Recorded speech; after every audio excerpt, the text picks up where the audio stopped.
Dan hari ini ibadah yang kedua dan ibadah ketiga kita dapat tamu hamba Tuhan, juga anggota Majelis Daerah Sumatera Utara Nangko Aceh. Bagi DPD yang masih sempat ibadah di gereja lama yang sekarang menjadi Geraha Saleh, ini Pak Rantai Tarigan tidak asing. Tapi bagi yang tidak pernah di sana beribadah, ini baru kenal. Oleh sebab itu, kita akan dengarkan firman Tuhan yang membawakan hambanya Pendeta Rantai Tarigan dan yang DPD Beras Tangan. Ya, nanti baru kedua ini, ketiga beliau akan saya serahkan Pak Rantai Tarigan. Ya.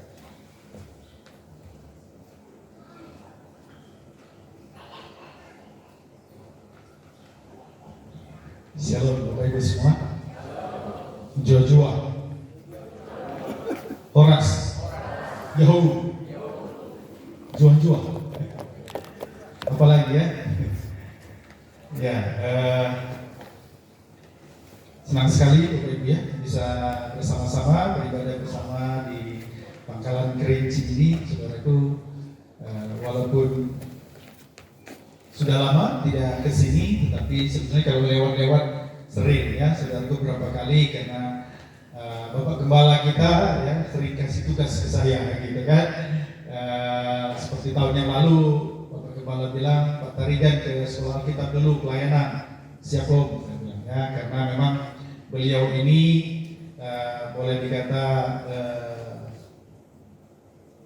sangat dekat dengan almarhum Bapak mertua saya pendeta di Surbakti. Jadi sering ketemu ya di acara-acara organisasi atau pas lagi mungkin berkunjung ke Sumatera Utara. Jadi saya sering ketemu juga dengan Bapak Gembala, saudara ya.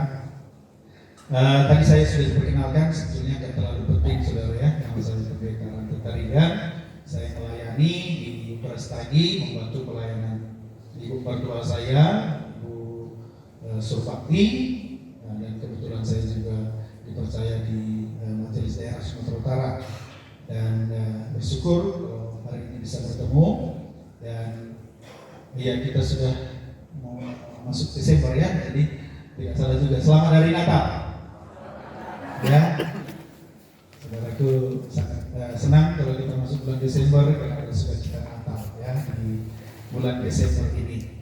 Kita langsung saja ke dalam firman Tuhan karena ini yang lebih penting, bukan orangnya ya, tetapi firman-Nya. Saudara berjumpa dengan Sang Firman, saudara berjumpa dengan Sang Pengubah hidup. Amin.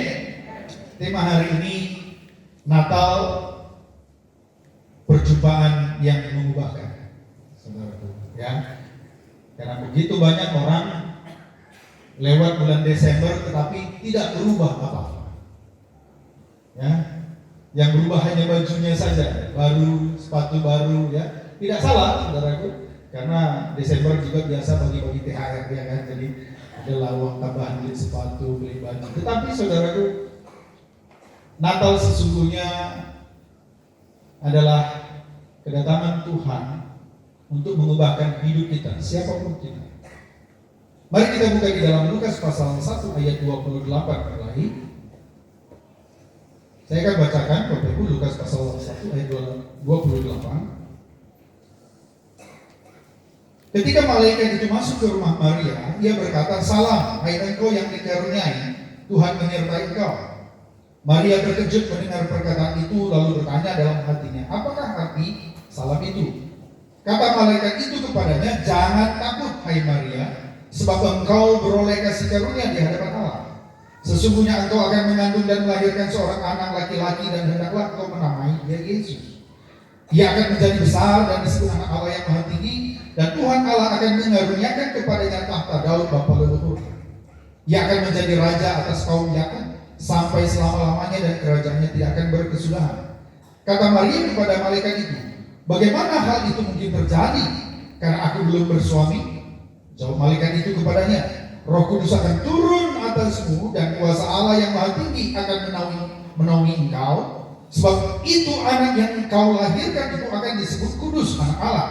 Dan sesungguhnya Elisabet sangat itu ia sedang mengandung seorang anak laki-laki pada hari tuanya, dan inilah bulan yang ke-6 bagi dia yang disebut mandul itu. Sebab bagi Allah tidak ada yang mustahil. Ayat 38 kita baca sama-sama. 1, 2, 3. Kata Maria, sesungguhnya aku ini adalah hamba Tuhan. Jadilah padaku menurut perkataanmu itu. Lalu malaikat itu meninggalkan dia. Haleluya. Saudaraku, ini salah satu peristiwa dalam rangkaian peristiwa Natal, di mana Tuhan sebelum datang ke dunia, Yesus lahir di Bethlehem. Tuhan menjumpai beberapa orang, saudara. Tuhan menjumpai Maria, Tuhan menjumpai orang Majus, Tuhan menjumpai gembala-gembala, Tuhan menjumpai Yusuf, dan beberapa orang dijumpai Tuhan untuk mempersiapkan satu peristiwa terbesar di alam semesta ini, di mana Allah yang tadinya ada di surga, Allah yang dulu sudah membuang manusia, Allah kembali mau perdamaikan kita. Allah kembali membangun hubungan dengan manusia yang sudah terbuang, yang sudah jauh dari hadirat Tuhan, yang sudah hidup dalam kegelapan. Firman Tuhan katakan, tetapi terang yang ajaib itu sudah datang ke dunia. Dan saudara, apa yang terjadi kepada orang-orang yang berjumpa dengan Tuhan? Kalau di sini kita lihat, malaikat itu adalah perwakilannya Tuhan.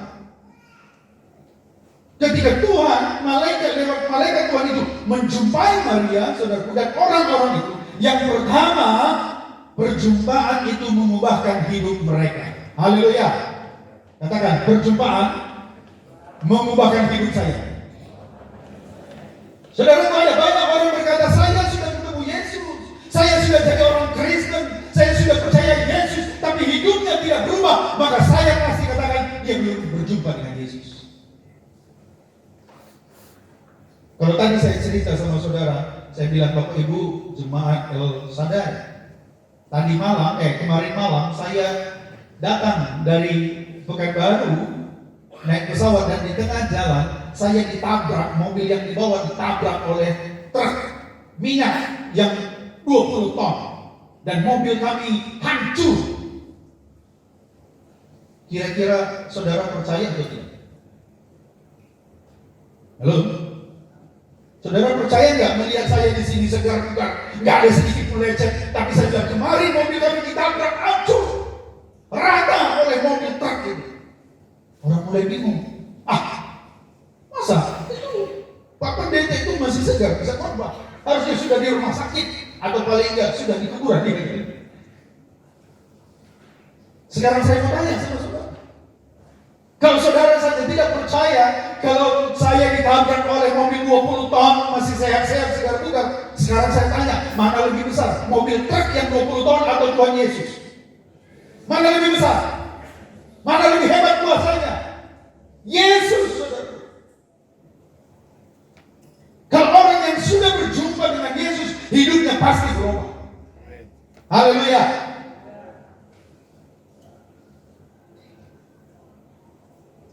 Seorang bapak yang tadinya suka mukul istri, yang suka mabuk-mabukan, main judi, gak peduli dengan gereja, kalau dia sudah berjumpa dengan Yesus, pasti hidupnya berubah. Dia akan berhenti minuman keras, berhenti mukul istri, berhenti main judi, karena terang itu sudah masuk di dalam hatinya. Haleluya. Haleluya. Kuasa Tuhan itu begitu dahsyat, akan mengubahkan hidup setiap orang yang berjumpa dengan dia. Saya 25 tahun hidup dalam kegelapan, saudara.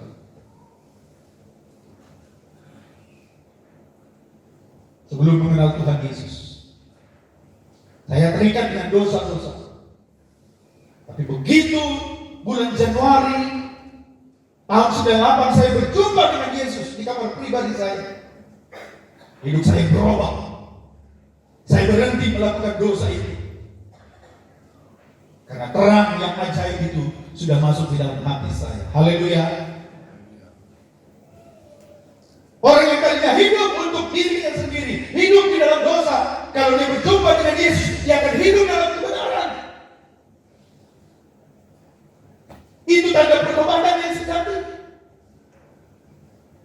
pertobatan, tobat sambal katanya. Saudara, kalau tobat sambal, siapa di sini yang suka makan pedas-pedas? Boleh katakan? Kalau makan itu pokoknya levelnya level 5 ke atas gitu kan. Pedas sekali gitu ya. 2 minggu yang lalu saya kedatangan beberapa hamba Tuhan ya dari beberapa negara, saudara, di tempat kita. Dan salah satu hamba Tuhan dari Amerika itu dia membawa satu bubuk sambal. Dan saya nggak tahu bubuk sambal apa itu. Dan kemudian teman-teman juga nggak tahu dari beberapa negara. Dia bilang coba. Dan mulailah dia coba ya kan, ingin tahu. Dan ternyata itu adalah sambal terpedas di dunia. Namanya kalau nggak salah California Reaper, kalau nanti cari di YouTube itu. Dan begitu dimakan, wah, pedas sekali gitu.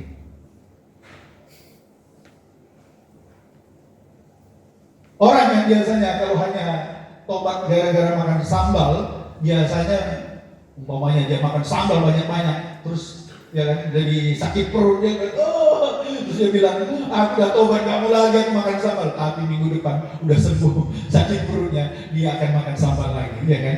Itu namanya tobat sambal. Tapi kalau tobat di dalam Yesus itu tidak seperti itu. Sekali dia sudah berjumpa dengan Tuhan Yesus, dia tidak akan kembali ke dalam dosa yang lama. Haleluya, haleluya. Karena kata tobat itu sendiri, saudaraku, pertobatan itu adalah orang yang berbalik arah. Metanoia itu artinya itu orang yang berbalik arah. Contohnya kalau dulu dia hanya menyenangi dosa, ya kan? Dia pergi main judi, dia pergi mabuk, dia pukul istri, dia nggak peduli dengan gereja, ibadah. Yang namanya bertobat itu dia berbalik 180 derajat. Dia kemudian mengasihi keluarganya, dia kemudian datang beribadah, kemudian dia hidup untuk Tuhan. Itu yang baru benar, yang namanya pertobatan sejati. Itu kalau orang sudah berjumpa dengan Tuhan Yesus. Amin.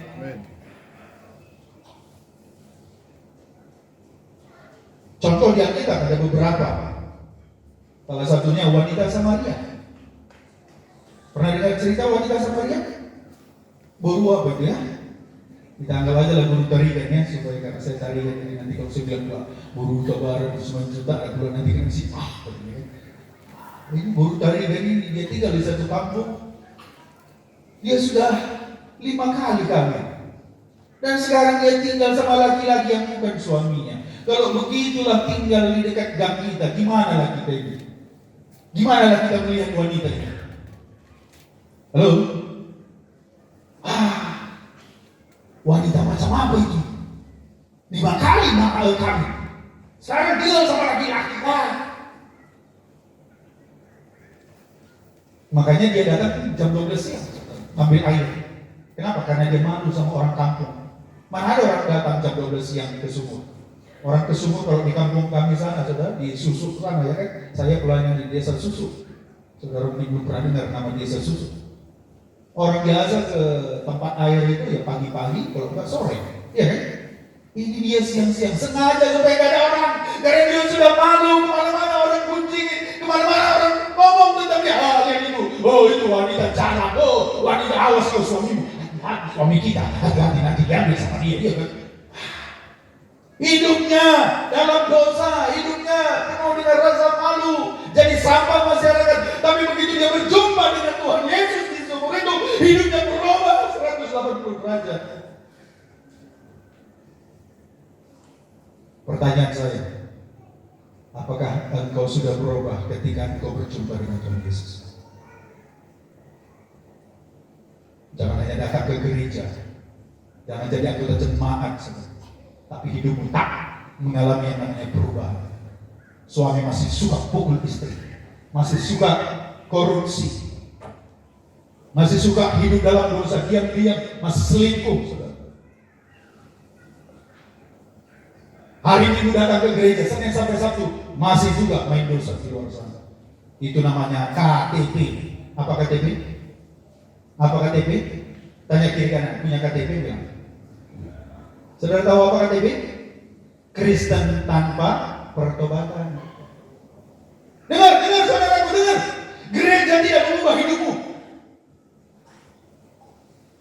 Yang mengubah hidupmu perjumpaanmu secara pribadi dengan Tuhan Yesus. Haleluya. Haleluya. Kegiatan agama pun tidak mengubah hidupmu. Kalau kau tidak bertemu dengan Tuhan Yesus secara pribadi. Hati-hati, kita orang Kristen. Kita bisa seperti orang-orang Farisi. 3 kali sehari berdoa. Rajin beribadah, tapi tak ada perubahan. Tetapi masih pakai topeng. Itu yang saya bilang hari Minggu, haleluya, haleluya. Tapi Senin sampai Sabtu masih pukul istri. Tangan yang sama terangkat kepada Tuhan, tangan yang sama nampar istrimu. Sia-sia. Engkau hidup dengan topeng. Hari Minggu melayani Tuhan, ibadah ke gereja, tapi tangan yang sama engkau korupsi, engkau berbohong. Itu namanya Kristen tanpa pertobatan. Yesus membawa perubahan hidup kalau engkau berjumpa dengan Dia. Amin. Amin. Hidupmu akan berubah. Orang yang belum bertemu dengan Tuhan Yesus hidupnya ego. Yang dipikirnya hanya diriku. Tapi orang yang sudah bertemu dengan Yesus, dia akan memikirkan orang lain. Dia akan memikirkan Tuhan, bukan lagi tentang diri.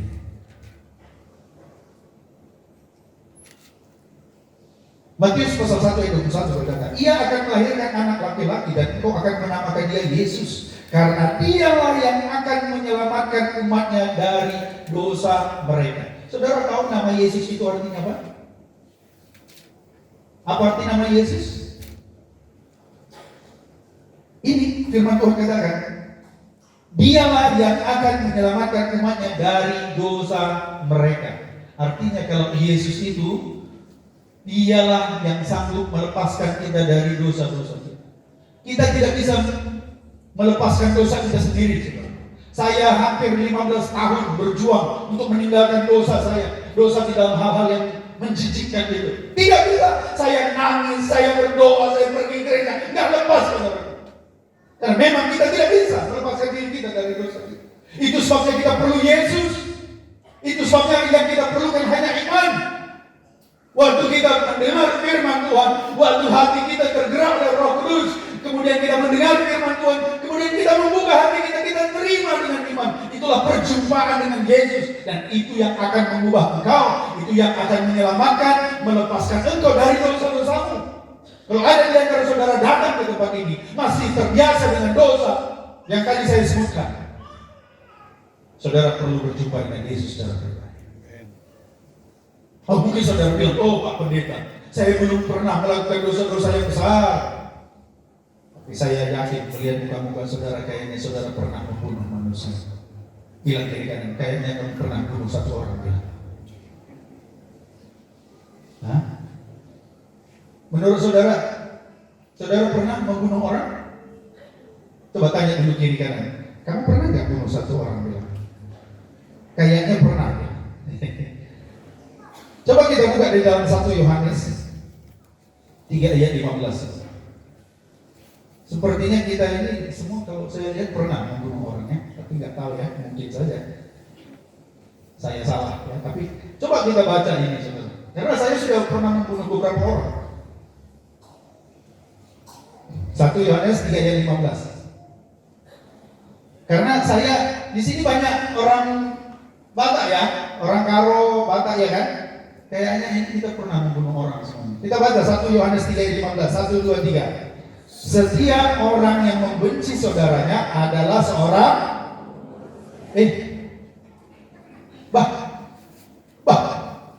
bilang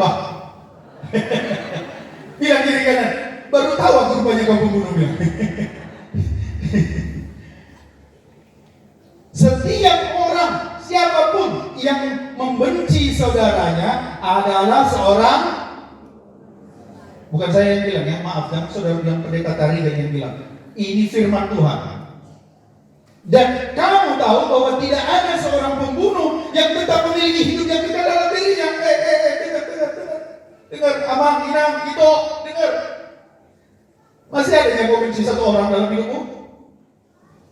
Hah? inang mertuamu, edamu, tetangga sebelah rumahmu. Halo. Kalau saudara masih membenci dan belum mau mengampuni orang yang bersalah kepadamu, dengar saudaraku. Menurut firman Tuhan ini, saudara adalah pembunuh, dan menurut firman Tuhan ini, saudara tidak bisa masuk surga. Gak peduli siapapun saudara.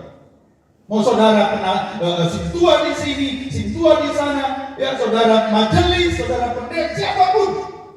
Kalau saudara masih membenci dan belum bisa mengampuni orang yang bersalah kepadamu, menurut firman Tuhan, saudara tidak bisa memiliki hidup kekal. Maafkan saya. Ini firman Tuhan. Makanya Yesus itu datang membawa pedang, kata firman Tuhan. Bukan damai. Dia akan membedakan roh dan jiwamu. Kalau engkau bertemu dengan Tuhan Yesus, engkau nggak bisa berdalih lagi.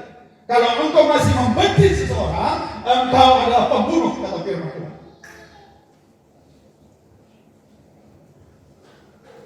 Tanya diri kan, masih ada yang kau benci? Tanya diri. Pastikan hari ini, pastikan hari ini saudara pulang, saudara harus bisa berdamai dengan orang itu. Tidak peduli siapapun orang itu. Jangan nanti saudara bertahun-tahun duduk di gereja, tapi pas nanti waktu saudara buka mata, setelah meninggal, saudara masuk neraka. D.L. Moody berkata, seorang hamba Tuhan, khotbah penginjil dia, ada banyak orang Kristen, mereka tertidur di tepi neraka. Saudara tahu apa tertidur di tepi neraka? Dia pikir dia akan masuk surga, karena dia sudah jadi anggota gereja, sudah jadi pelayan gereja bertahun-tahun. Dan waktu dia mati, dia buka mata, ternyata di depannya api neraka. Mau apa lagi? Kenapa? Karena dia tidak pernah memeriksa hatinya. Dia pikir dengan kegiatan gereja, dia pergi ke gereja, dia akan diterima oleh Tuhan. Maaf saudara, Yesus itu datang untuk menyelamatkan, membebaskan kita dari dosa kita. Saudara masih membenci dan belum bisa mengampuni orang yang bersalah kepadamu, engkau tidak akan masuk kepada hidup yang kekal. Firman Tuhan katakan, kalau kau datang ke gereja, engkau teringat dengan orang yang menyakiti hatimu. Apa kata firman Tuhan? Tinggalkan gereja itu, tinggalkan doamu, pergi dengan orang itu, berdamai dulu. Eda, salah doamu, Eda. Jangan pula, Eda, maafkan kau. Habis kau begini, mari dong. Itu bukan maaf-maafan, itu bukan berdamai. Kalau berdamai itu kita yang merendahkan diri, Eda, layak. Aku yang salah, layak. Aku menyimpan sakit hati, maafkan aku, layak. Haleluya. Bilang kiri kanan, aku tahu ada seseorang seperti itu, bilang. Dan dia duduk tidak jauh dari sini. Hei, dengar Bapak Ibu. Saya datang ke sini bukan membawa saudara supaya dapat berkat. No. Mungkin nanti itu juga Bapak Gembala. Saya datang ke sini karena saya penginjil. Saya mau supaya saudara jangan sampai tertidur di tepi neraka. Gereja tidak membawa engkau ke surga. Yang membawa engkau ke surga hanya Yesus. Amin. Karena Yesus satu-satunya yang mati bagi kita. Tetapi ingat, berjumpa dengan Yesus itu harus membawa perubahan itu. Jadi gimana Pak Pendeta? Pulang dari gereja ini, kalau engkau mau dipulihkan, diubahkan hidupmu, datangi orang itu. Tapi dia ditaruh ke sana, telepon dia. Eda, aku baru dengar firman Tuhan hari ini. Maafkan aku, Eda, aku yang salah. Lain, auto salah. Tapi saya pernah ngomong sama orang Batak, kawan saya Marga Simanjuntak, teman saya kuliah di TV dulu sama-sama di TV satu kos kami. Saya tanya, dia bilang di bahasa Batak tak ada kata maaf, betul atau tidak? Gimana ya Pak Manulang? Tak ada kata maaf, jadi itu saya betul. Hah? Coba dulu, siapa di sini bahasa Batak? Ada nggak kata maaf dalam bahasa Batak? Nggak ada kan? Dia yang bilang, ya saya nggak tahu, saya kan orang Karo. Ya saya nggak tahu, saya tanya dia. Bro, apa nih maaf bahasa Batak? Kalau bahasa Batak terus nggak ada kata maaf. Wah, alamak. Tapi kita anak Tuhan, amin. Kita harus berani berkata minta maaf, amin.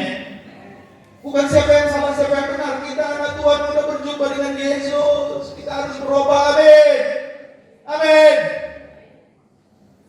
Yusuf itu saudara, udah dibuang sama saudaranya, dijual. Tapi waktu ketemu lagi siap membalas, kalau orang mata lah Yusuf, harga si tompul ya, habis lah udah. Saudara itu, kau dapat sekarang. Inilah pembalasan dari Tuhan. Habis kau, ya kan? Kalau orang karo bilang, maten ku selenda. Dayakin muka aku mereka, kau jual dulu aku ya. Ini waktunya, itulah Tuhan itu aneh. Kan banyak orang kata gitu. Kalau orang karo bilang, numpang prakasai lah komiti. Ya kan, karena bencinya dia, bisa berpetik lah kau. Itu bukan anak Tuhan, amin. Amin. Pulang dari tempat ini, siapapun saudara yang masih menyimpan kepahitan, kemarahan kepada seseorang, berdamai dengan orang itu. Amin. Haleluya. Saya pernah suruh begini, ada banyak kesaksian.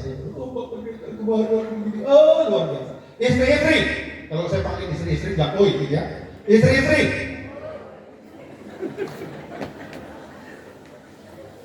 Istri-istri. Pulang dari gereja ini, datangin suamimu. Karena saya tahu, saya sering bikin seminar suami istri itu banyak kepahitannya sama suami. Langsung ketawa sama Pak Markulah. Berarti kita, iya, bilang apa pendeta bilang. Banyak kali kepahitan, sakit hatinya sama suami. Dengar, bilang, nabiku, jangan simpan kepahitan. Berdamailah, amin. Mengampuni, karena kalau saudara membenci, saudara tidak akan menerima hidup yang kekal. Yesus datang memberikan kita kekuatan untuk bisa mengampuni orang, amin. Karena waktu Yesus mau disalibkan, dia berkata, Bapa, ampunilah mereka, karena mereka tidak tahu apa yang mereka perbuat. Haleluya. Minta kekuatan Roh Kudus supaya saudara sanggup untuk mengampuni. Mungkin mau Pak Pendeta nggak tahu gimana sakitnya bertahun-tahun. Mama kalau udah ditanya curhat, udah lah itu ya kan, kesempatan lagi, diungkit dan semua. Dengar ibu-ibu, mama, nggak guna simpan kepahitan itu. Lepaskan pengampunan buat suamimu, amin. Berdamai. Kalau sama suami juga bisa berdamai, mana lagi dengan keindahan kita ya kan? Pinang mertua kita. Udah, kita anak Tuhan harus berdamai. Jadi Yesus datang untuk mengubahkan hidup kita. Yang kedua, Yesus datang itu mengubahkan hati. Makanya tadi malaikat bilang sama Maria, jangan takut Maria. Jangan takut. Ketika Tuhan selalu berjumpa dengan orang-orang yang dijumpai, dia selalu berkata, jangan takut. Tuhan itu membawa damai sejahtera di hati kita. Amin. Amin. Ada banyak orang hari-hari ini gak ada damai, gak ada sukacita. Susah sekarang. Di mana kita cari damai sukacita di tengah-tengah dunia yang gelap ini? Oh, ada orang berpikir, kalau aku dapat apa yang aku mau, aku pasti puas, aku akan pasti sukacita, aku akan pasti senang. Dengar Bapak. Dunia ini tidak akan pernah membawa damai sukacita. Saya tanya sekali lagi mama, cintanya dulu kau sama suamimu makanya kau mau menikah sama dia? Cinta kan? Apa saudara bilang? Bapak, aku harus kawin sama dia. Dialah jantung hatiku, dialah segala-galanya bagiku.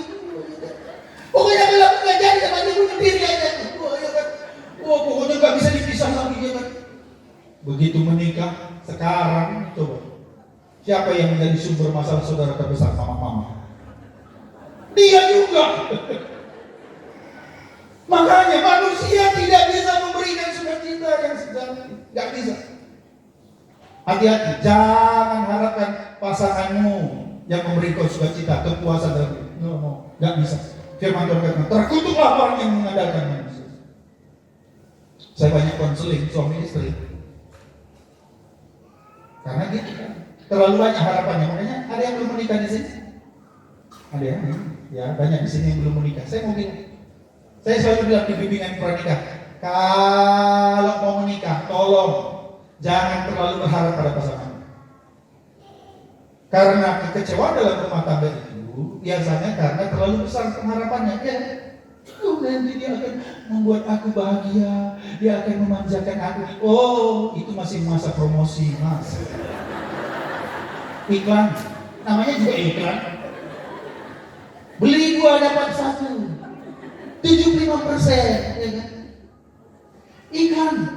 Begitu masa iklan habis, welcome to the jungle. Selamat datang di kenyataan, ya kan? Kayak orang mancing di Danau Toba gitu, ya kan? Kalau orang mancing di Danau Toba, apa yang dia bikin umpannya? Apa yang dia suka? Cacing lah, ditaruh pelet lah, ditaruh madu. Aku bilang, kok banyak kali ya? Iya, supaya dia suka Pak Pendeta. Oh iya, ditaruh kan? Begitu dimakan, apa kata tukang pancing itu? Kau makanlah ini, kau makan, biar ku makan kau. Begitu sudah menikah, barulah kawan aslinya. Dulunya dirayu-rayu, diperlakukan kayak ratu, sekarang jadi babu. Iya kan? Nasi, nyuci baju padahal dulu. Udahlah, pokoknya kalau menikah nanti kau taruh pembantu, pokoknya supaya tanganmu tetap halus gitu. Amangoy, nyuci 2 kali sehari, nyetrika, popok anak, dia pilih kopi sana. Mana yang dulu janji itu promosi. Dengar saudara, manusia tidak bisa memberi kebahagiaan sejati. Amin. Lalu gimana Pak Pendeta? Ya sudahlah, terimalah apa adanya dia. Soalnya pilihan saudara juga dia dulu, ya kan? Gak bisa lagi balik lagi, mama, bapak, aku ini gak bisa. Udah, doakan saja. Tetapi yang memberi sukacita di hati kita itu hanya Tuhan. Amin. Dengar, mama, bapak-bapak, yang memberi sukacita itu hanya Tuhan Yesus. Walaupun suami kita, anak kita, keluarga kita tidak memberi sukacita, kalau engkau berjumpa dengan Tuhan, kalau engkau selalu dekat dengan Tuhan, engkau akan merasakan sukacita dan damai sejahtera di hatimu. Haleluya. Gembala itu saudaraku, mereka adalah orang paling miskin di zaman Tuhan Yesus. Karena mereka itu adalah orang suruhan, orang Betlehem untuk bawa domba-domba kepada Efrata. Mereka tinggal sebulan 2 bulan di sana. Mereka bau, mereka miskin. Tetapi waktu malaikat datang kepada mereka, apa yang terjadi? Hidup mereka berubah. Firman Tuhan katakan saudaraku di dalam Lukas 2 ayat 20. Maka kembalilah gembala-gembala itu sambil memuji dan memuliakan Allah karena segala sesuatu yang mereka dengar, mereka lihat, semuanya sesuai dengan yang telah dikatakan kepada mereka. Mereka penuh dengan sukacita loh. Yang tadinya hidupnya sama domba, bau, ya. Yang mereka pulang ke Bethlehem, orang Bethlehem ini bau kan gembala-gembala. Cepat. Tapi begitu mereka berjumpa dengan Tuhan, hidup mereka berubah. Orang majus juga dicatat saudara. Matius 2:10. Ketika mereka melihat bintang itu, sangat bersukacitalah mereka. Wow. Orang majus itu tadinya ahli bintang, nggak kenal Tuhan. Tapi begitu berjumpa dengan bintang itu saja, saudara, berjumpa dengan bayi di palungan itu, hati mereka dipenuhi dengan sukacita. Wow. Coba lihat kiri kanan mukanya penuh sukacita atau enggak selama Natal ini? Aduh, gitu ya. Orang Kristen mukanya tuh kayak jeruk purut. Harusnya muka-muka anak Tuhan itu muka-muka paling bahagia. Haleluya.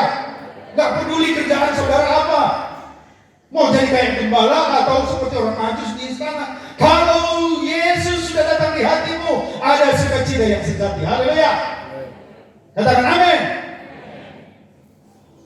Saya harap semua jemaat Elsa ini adalah orang yang paling sukacita di seluruh Pangkalan Kerinci. Ketika saudara mama pergi ke pajak, saudara pergi tempat pekerjaan, orang nggak tahu saudara uangnya banyak atau udah habis. Jangan kayak orang karo, ya kan? Ada namanya istilahnya penyakit karo mergana. Orang karo tahu itu. Kalau dompetnya lagi kosong, mukanya kayak ayam lagi penyakitan di rumah. Gak ada uang, gak bisa kemana. Tapi begitu ada uang, dia rasanya paling hebat. Anak Tuhan gak begitu. Ada gak ada uang tetap sukacita. Haleluya. Karena ada Yesus di hatinya, dia berjumpa dengan Tuhan. Saya sudah lama kerja juga dulu, 8 tahun di perusahaan asing. Saya lihat orang-orang yang kerja itu selalu begitu. Sukacita itu kalau naik gaji. Ya, ada di sini yang PT. Kalau naik gaji, saya kan dulu kayak supervisor kan. Jadi yang karyawan di bawah itu, kami mau naik gaji, kami mau naik, kalau nggak naik gaji kami demo, kami mau gak kerja. Ya kan, itu senjatanya kan. Direktur bilang sama kami, jangan sampai mereka berhenti produksi apapun ceritanya. Kita di tengah, gimana ya? Aku bilang begitu. Tapi yang anehnya, akhirnya umpamanya lah, karyawan dinaikkan gaji 30%, 40%. Hore, senang mereka ya kan? Senang kali mereka. Tapi tahun depan, bulan yang sama, nuntut lagi, demo lagi, naikkan lagi, senang lagi. Tahun depan, pas kenaikan gaji, nuntut lagi, demo lagi. Dengar, kekayaan di dunia ini tidak akan memberikan kau sukacita yang sejati. Tapi waktu kita berjumpa dengan Tuhan, harta dunia ini pun tidak ada arti dalamnya. Dan kita sudah berjumpa dengan segala sumber sukacita itu. Haleluya. Haleluya. Yang ketiga, saudara, perjumpaan dengan Tuhan itu harus mengubahkan tujuan hidup. Kalau ada orang bilang, aku sudah berjumpa dengan Tuhan Yesus, tapi tujuan hidupnya tidak berubah, saya ragu dia sudah berjumpa dengan Tuhan. Maria kan, kalau kita baca di dalam Lukas pasal 1 ayat 38 tadi kan, kata Maria, sesungguhnya aku ini adalah hamba Tuhan, jadilah padaku menurut perkataanmu. Saudara tahu Maria ini tinggal di Nazaret. Nazaret di zaman Tuhan Yesus adalah kota yang paling kecil, paling miskin. Kenapa? Kalau saudara nanti pergi ke Israel, di Nazaret itu tidak ada sumber mata air. Jadi mereka itu minum pakai air hujan yang turun. Dan hujan turun di Israel sana, saudara itu hanya beberapa kali setahun. Jadi mereka akhirnya bikin penampungan tempat air dan mereka masukkan air. Jadi bayangkan dalam setahun itu hanya beberapa kali kan, hanya bisa menghidupi 10, 15 sampai maksimal 20 rumah tangga di Nazaret itu. Disitulah Maria berjumpa dengan malaikat. Disitulah dia tinggal.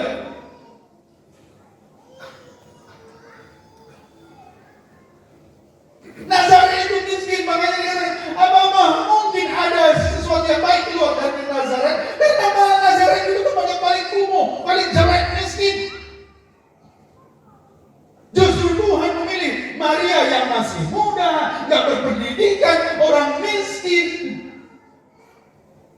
Tapi Tuhan kasih satu tanggung jawab. Tuhan kasih satu tugas yang paling berat, yaitu mengandung bayi Yesus. Saya tanya dulu, mama, apa tadi maksudnya? Lupa lagi kan? Mama. Oh mama. Kalau anak gadis muda datang dia bilang sama saudara ya, mama ini, ma, aku sudah mengandung ma, katanya. Gimana lah kira-kira perasaan saudara? Suami istri gimana kira-kira? Dia belum menikah, masih SMA kira-kira. Gimana lah kira-kira? Kalau dia bilang, ma, aku mau cerita, aku sudah hamil, katanya. Gimana lah kira-kira perasaannya? Gimana saudara, perasaan saudara gimana?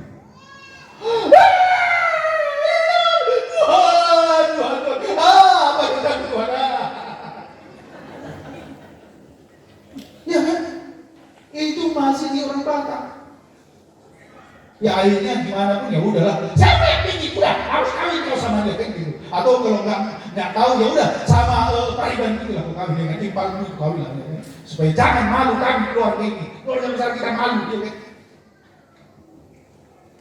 Tapi itu masih orang Batak. Kalau orang Yahudi itu lebih ngeri lagi. Karena menurut hukum Taurat, siapa yang berzina di luar pernikahan, orang itu harus dilempar pakai batu, dirajam sampai mati.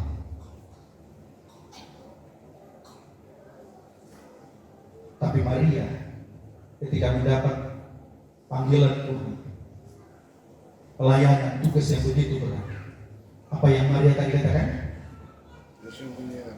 Aku ini adalah hamba Tuhan. Jadilah padaku menurut perkataan.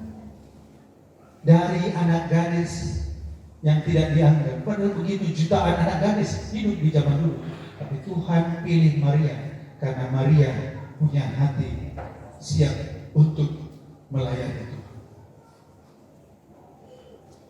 Orang yang berjumpa dengan Tuhan, tujuan hidupnya sudah berubah.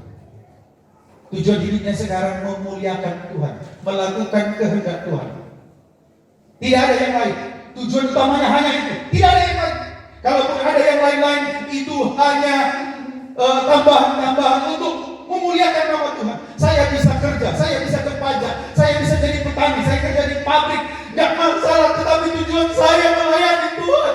Tujuan utama saya melakukan kehendak Tuhan. Itu orang yang sudah berjumpa dengan Tuhan Yesus. Bukan lagi hidup untuk anak kita. Dengar? Itu orang Batak kadang apa? Apa tujuan hidup? Ya anak Tuhan. Saudara, itu bukan tujuan hidup. Itu tanggung jawab saudara. Tapi tujuan hidupmu harus melakukan kehendak Tuhan di atas segala sesuatu. Amin. Amin. Dengar, anak-anak muda gitu. Saudara harus tambahkan selalu. Saudara mungkin kerja di pajak, bawa sayur, bawa apa ke pajak sana ya kan? Tapi pagi-pagi saudara udah bilang, Tuhan, hari ini aku mau jualan Tuhan. Tapi biarlah sepanjang hari ini namamu dimuliakan dalam hidup Tuhan. Biar aku bisa melayani Tuhan. Aku memuliakan Tuhan di tempat jualanku, di tempat pekerjaanku, di sekolahku. Kalau tidak, saudara belum berjumpa dengan Tuhan Yesus. Orang yang berjumpa dengan Tuhan Yesus, tujuan hidupnya harus berubah. Amen. Dulu tujuan hidup saya sama kayak orang kebanyakan orang Batak. Ya? Orang Garo itu tujuan hidupnya apa? Supaya jadi orang. Selama ini enggak orang apa? Bilang jadi jelma. Memang enggak jadi orang bukan Islamnya. Maksudnya jadi orang yang besar. Kalau orang halak kita bilang Hagabeon, Hamurahon, Hasangapon. Iya kan? Dengar saudara. Tujuan hidup anak Tuhan sudah bukan itu lagi. Tujuan hidup kita seperti Maria tadi, menjadi hamba Tuhan. Amin. Bilang kiri kanan dulu, salamin dia. Kita adalah hamba Tuhan. Bilang dulu. Jadi hamba Tuhan itu bukan pendeta saja. Ini Maria loh. Bilang kiri kanan. Kita adalah hamba Tuhan. Yang nggak salaman berdosa. Bilang dulu.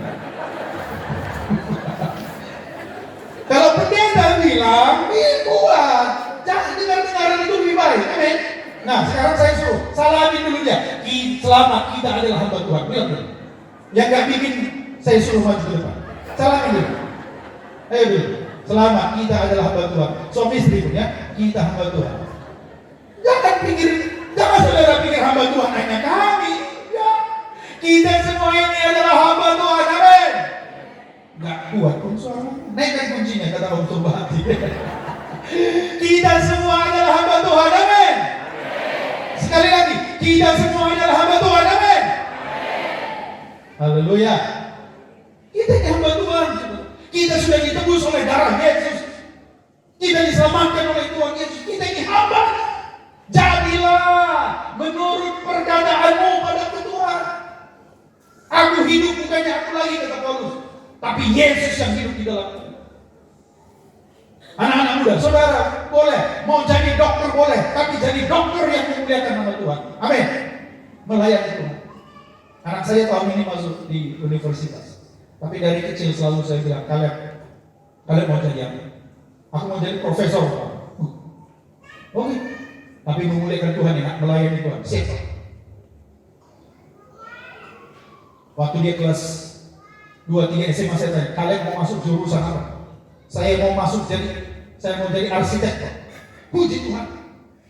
Tapi untuk apa arsitek? Biar nanti saya bangun gereja-gereja di desa-desa. Biar saya bangun rumah-rumah sederhana untuk orang-orang miskin yang nggak bisa punya rumah. Saudara dengar, kalau kita melihat tujuan hidup kita melayani Tuhan, apapun yang kita kerjakan, kalau itu kita berikan untuk Tuhan, Tuhan akan berkati. Dengar. Kalau saudara minta berkat lewat pekerjaanmu, kalau di situ Tuhan tidak melihat engkau akan memuliakan pekerjaanmu kepada Tuhan lewat pekerjaanmu, Tuhan tidak punya tanggung jawab memberkati. Tapi kalau saudara bilang begini, Tuhan, aku janji, kalau kau berkati usahaku ini, pekerjaanku ini, aku janji akan memuliakan Tuhan lewat pekerjaan ini, lewat penghasilan ini. Dan anak saya kalau tes, mau masuk di mana kalian? Aku kalau nggak masuk ITB, UI, UGM. Walaupun dia bukan nomor 1, waktu itu dia SMA di satu kelas. Tapi kita percaya kalau itu memuliakan Tuhan, pasti Tuhan. Dia tes undangan, nggak lolos. Tes SNPTN, tidak lolos. Akhirnya saya bawa dia ke UGM, ada mandiri. Pagi-pagi betul, saya berdoa di kamar hotel jam 4 pagi. Tuhan bilang di hati saya, anak mau lolos ke UGM. Dia belum ujian, jam 10 dia ujian. Saya bilang terima kasih. Ya tes, siangnya dia tes UI juga. 2 hari kemudian kami ke Jakarta, pengumuman. Di UGM dia lulus arsitek. Tapi beberapa jam kemudian pengumuman UI, dia juga lulus di UI arsitektur. Dan bukan hanya itu, waktu dia lulus di arsitektur UI, ternyata dia dapat beasiswa sehingga dia tidak harus bayar seperti yang harusnya. Saudara, bukan karena anak pintar, bukan karena kami udah berusaha. Memang betul ada usaha kita, tetapi seberapa besar usaha kita. Tapi ketika kita berkata, Tuhan, biarlah lewat apa yang Tuhan berikan kepada kami, kami mau melayani itu. Kami hamba Tuhan, kami akan melakukan melayani Tuhan untuk kemuliaan Tuhan. Saudara, Tuhan akan bela. Haleluya. Haleluya. Jangan sampai kita kerja hanya untuk diri kita, hanya untuk anak kita. Saudara. Saya selalu bilang begini sama jemaat. Tujuan kami hamba Tuhan dan tujuan hidup saudara cuma 2. Yang paling penting. Apa itu? Pertama, supaya kita semua nanti masuk surga. Amin. Siapa yang mau masuk surga? Angkat tangan. Tuh, ada juga yang nggak mau masuk surga. Semua mau masuk surga. Itu yang pertama. Pastikan saudara masuk surga. Amin. Yesus bilang, buat apa kau dapat seluruh dunia ini tapi engkau kehilangan nyawamu, kau masuk neraka. Kita semua mau masuk surga. Tadi yang pertama tadi, kalau kita percaya dengan iman sungguh-sungguh, hidup dalam pertobatan yang sejati, kita diselamatkan. Amin. Tapi yang kedua yang tidak kalah pentingnya ini dengar. Ini yang jarang orang dengar. Dan sama pentingnya masuk surga dan yang satu ini apa itu? Supaya nanti di surga upah saudara juga besar. Karena ternyata di dalam 1 Korintus berkata, ada orang nanti masuk surga seperti keluar dari api hanya bawa baju. Tapi maunya kita ini nanti masuk surga mendapat hak penuh. Kita ini akan menerima upah yang besar. Amin. Karena itu kekekalan, saudara. Kalau masuk surga itu cukup beriman kepada Tuhan Yesus, tapi untuk dapat upah di surga kita harus memberi pelayanan yang terbaik selama kita hidup. Haleluya.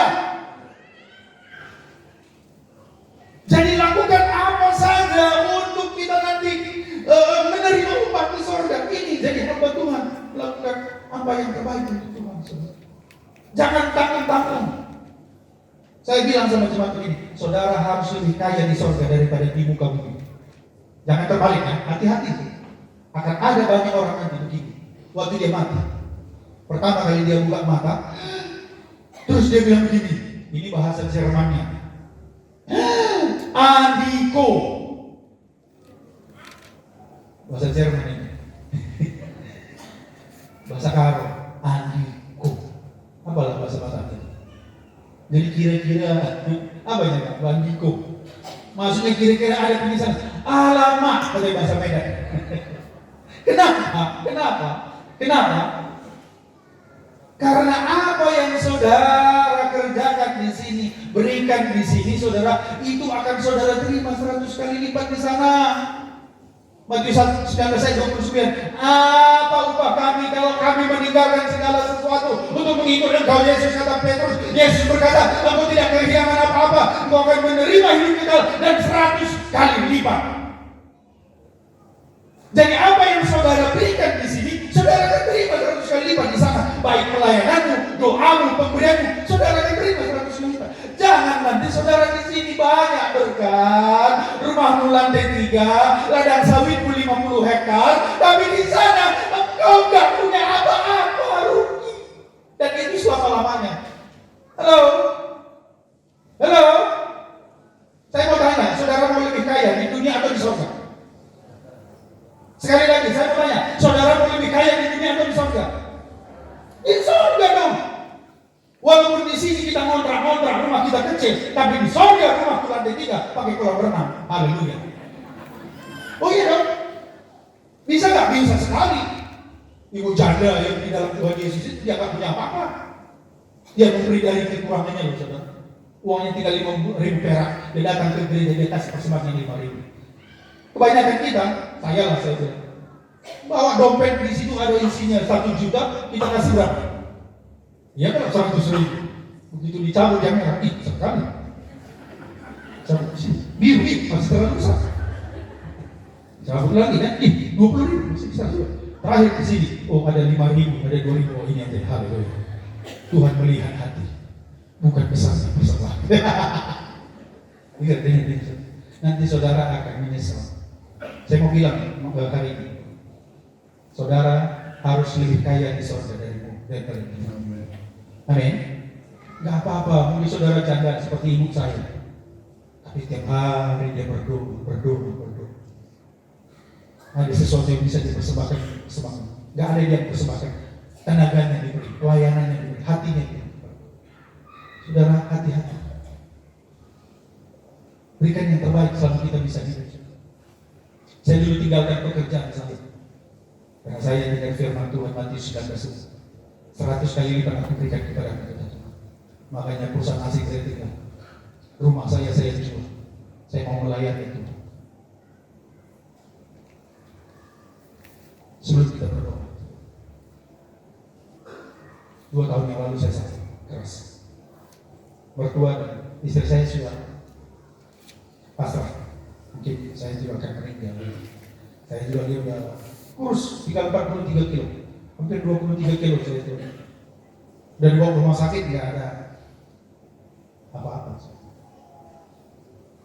Dan waktu itu saya berdoa di kamar di rumah sakit. Saya bilang sama Tuhan, terima kasih Tuhan. Saya sudah melayani Tuhan 20 tahun. Memang waktunya ini saya serahkan hidup saya kepada Tuhan. Tapi Tuhan, kalau ada kesempatan Tuhan masih lihat saya ubahkan hidup saya. Dan waktu itu Tuhan berbicara di hati saya lewat firman itu. Tuhan bilang, engkau kehilangan kasih pulang. Kau sibuk pelayanan, tapi engkau sudah jarang berjumpa dengan aku. Maksud Tuhan gimana?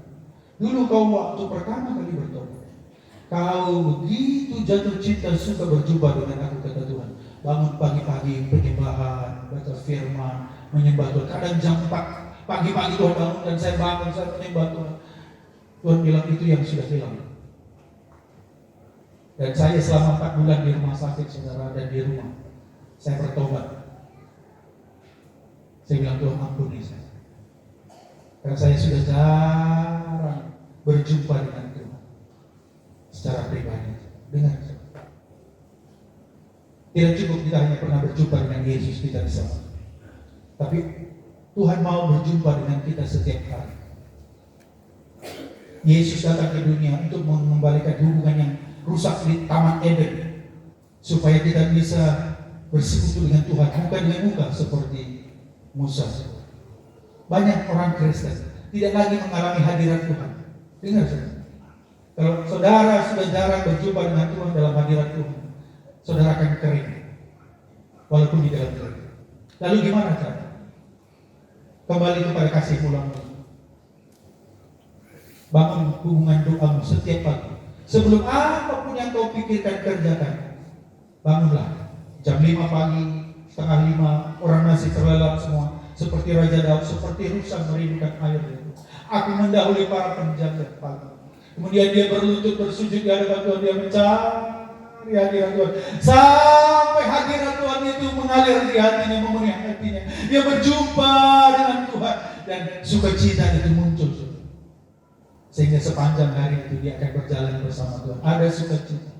Tuhan pakai dia akan, saudara akan dipakai Tuhan untuk memberitakan Injil, membawa kesaksian, mendoakan orang sakit, orang itu sembuh. Saudaraku, ini yang sekarang sudah jarang dilakukan oleh anak-anak Tuhan. Dengar, kita ini gereja Pantekosta di Indonesia, gereja Roh Kudus, saudaraku. Roh Kudus itu setiap saat mau berbicara di hatimu. Jangan terlalu sibuk, dengar, mama-mama, bapak-bapak. Jangan gara-gara terlalu sibuk dengan dunia yang akan kita tinggalkan. Kita jarang berjumpa dengan Tuhan setiap hari. Alami perjumpaan dengan Tuhan setiap hari. Amin. Bukan hanya di perayaan Natal saja. Dan itu akan mengubahkan hidupmu. Kiranya Tuhan memberkati kita. Mari kita datang kepada Tuhan. Tuhan sanggup mengubahkan hidup kita, saudara. Kalau ada di antara saudara datang ke tempat ini, saudara masih terikat dengan dosa-dosa, terikat dengan kebencian, hari ini datang pada Yesus. Yesus ada di sini. Buka hati. Tuhan akan pulihkan. Kalau ada masih terikat dengan kebiasaan buruk, minuman keras, judi, rokok, apa saja yang mengikat dengan judi, apa saja, kebencian, hari ini jumpalah dengan Yesus. Ada dia di sini. Amin. Dia akan ubahkan hati. Haleluya. Dan mungkin saudara ada yang udah lama sudah nggak rasakan sukacita, damai yang sungguh-sungguh, yang berasal dari Tuhan. Kadang kau putus asa, gak ada damai di rumah tangga, banyak masalah. Saudara hari ini berjumpa dengan Yesus. Jangan tuntut suamimu, jangan tuntut istri, jangan tuntut keluarga. Hari ini berjumpa dengan Yesus. Dia akan memberikan damai sukacita yang melampaui segala pikiran manusia. Dan ada di sini, berjumpa. Dan kalau selama ini kau hidup untuk dunia, ini waktunya kau hidup untuk Tuhan. Layani Tuhan dengan sungguh-sungguh, dengan segenap hati, jiwa, kekuatan. Siapapun saudara, tidak bisa memberi, saudara bisa berikan tenaga. Tidak bisa punya tenaga, saudara bisa beri doa untuk gereja.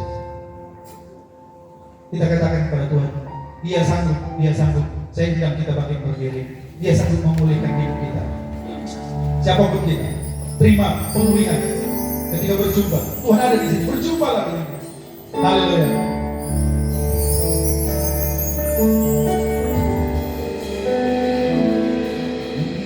Dia sanggup, Yesus sanggup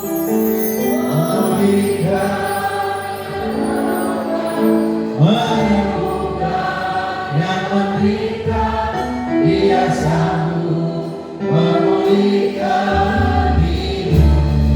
Bawa hatimu kepada Tuhan. Yesus Tuhan, mulialah namamu. Yesus Allahku, besar kuasa-Mu. Dahulu, sekarang, sampai selamanya. Kuasanya tak pernah berubah. Yesus Tuhan,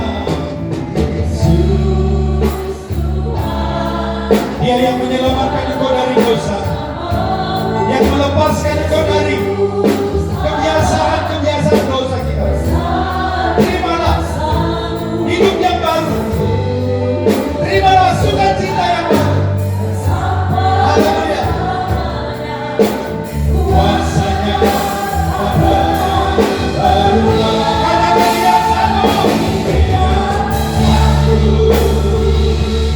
Yesus sanggup merubah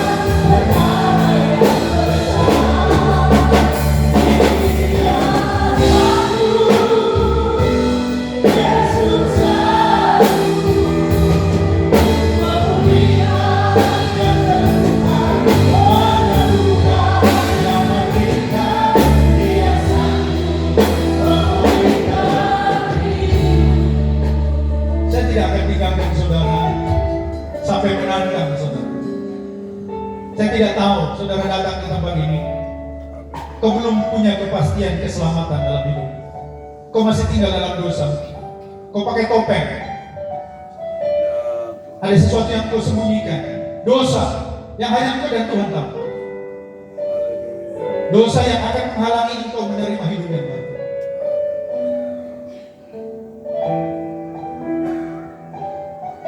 Atau mungkin juga dosa itu adalah dosa kebencian. Sampai hari ini kau belum bisa mengampuni orang yang bersalah kepada. Hari ini jangan tinggal dalam dosa. Terima hidup yang baru di dalam Tuhan Yesus. Buka hati. Terima kasih Tuhan itu mengalir. Terima pengampunan dari Tuhan hari ini. Kalau kau masih tinggal dalam dosa-dosa, kebiasaan dosa, mereka dengan judi, pornografi, rokok, apa saja yang saudara tahu itu adalah dosa, tapi saudara tidak bisa tinggalkan. Hari ini Tuhan bisa melepaskan, karena Yesus artinya Dialah yang menyelamatkan kita dari dosa-dosa, membebaskan kita dari dosa-dosa. Jangan hanya datang ke gereja ini, hanya sekedar gereja, tapi engkau perlu yang namanya dilepaskan dari dosa. Kalau ada di antara saudara yang rindu dilepaskan dari dosa, diampuni dosa, bolehkah saudara di tempat saja kau taruh tangan di dada, Tuhan aku tuh selama ini aku simpan dosa itu, hanya aku yang dan Tuhan itu. Hari ini aku mau terima kelepasan, aku terima keselamatan, pengampunan dari Tuhan untuk dosa-dosaku. Hari ini saudara terima keselamatan. Kita katakan, oh kau sanggup Tuhan, kau sanggup, haleluya.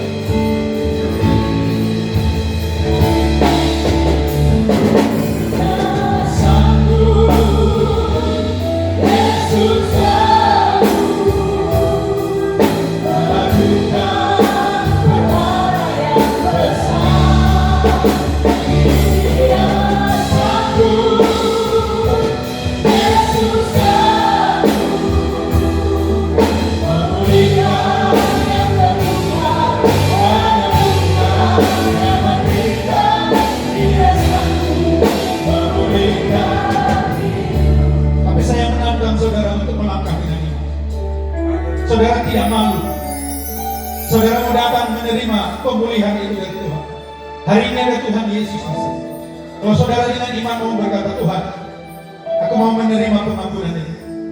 Kalau saudara tidak keberatan, mari maju ke depan. Melangkah dengan iman. Kau akan terima kelepasan di depan ini. Jangan lihat kiri kanan saudara. Sudah bertahun-tahun iblis menipu engkau. Dia berkata, engkau nggak bisa bebas. Engkau nggak bisa lepas dari dosa. Tapi hari ini kita mau berkata, aku mau terima kelepasan, kebebasan dari Tuhan Yesus. Mari saudara. Kalau ada di antara saudara, kau tidak merasakan sukacita lagi ikut Tuhan.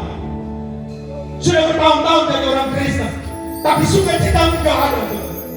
Keluargamu tidak ada sukacita. Hari ini datang ke depan saudara, berjumpa dengan Tuhan Yesus. Ada keluarga-keluarga di sini yang suami sering bertengkar, bahkan pernah hampir mau cerai. Hari ini datang ke depan, terima kelepasan dari Tuhan.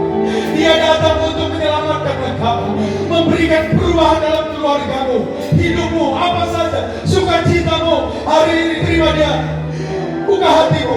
Hari ini kita katakan dia sanggup. Kita mau berdoa.